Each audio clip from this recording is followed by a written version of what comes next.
Un bono de carbono es un mecanismo económico de descontaminación, es decir, se le pone una cifra monetaria a una acción de reducción o de captura del dióxido de carbono y esa se comercializa. Una cosa es el mercado internacional y otra cosa es el mercado nacional.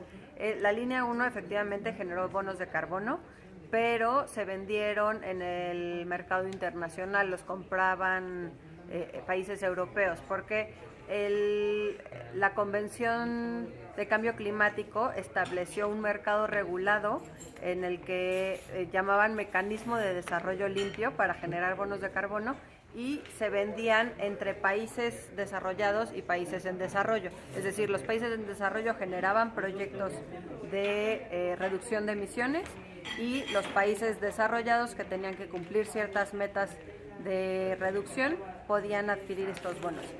El protocolo de Kioto planteó esto en 2005 y operó un buen rato, pero ahorita se ha ido más como a los mecanismos o a los mercados voluntarios o a los mercados locales. En el caso del mercado de México, en realidad se empezó a hablar de él con la Ley General de Cambio Climático y el planteamiento es que sea un mercado a nivel nacional.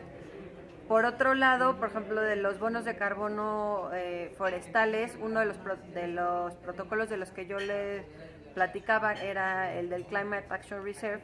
Ese se enfoca al mercado California. Estados Unidos, más que tener un mercado nacional, tiene un mercado regional en el estado de California que tiene muchas veces conexión con el mercado de Quebec, porque son estados o provincias que se han enfocado más en temas de cambio climático y han avanzado mucho más en su desarrollo y tienen mercados locales. Entonces, hay veces que estos bonos de carbono forestales son comercializados dentro del mercado de California, es decir, compradores del estado de California, ya sea empresas o entidades gubernamentales, adquieren bonos de carbono. En el mercado de México sí existe un retraso, o sea, se ha planteado que va a existir, pero como tal todavía no está la estructura que opere para el mercado nacional. De retraso, 2 años de retraso tiene. No, lo que pasa es que el mercado europeo se estableció mucho tiempo antes y México no tenía la necesidad de establecerlo en ese momento.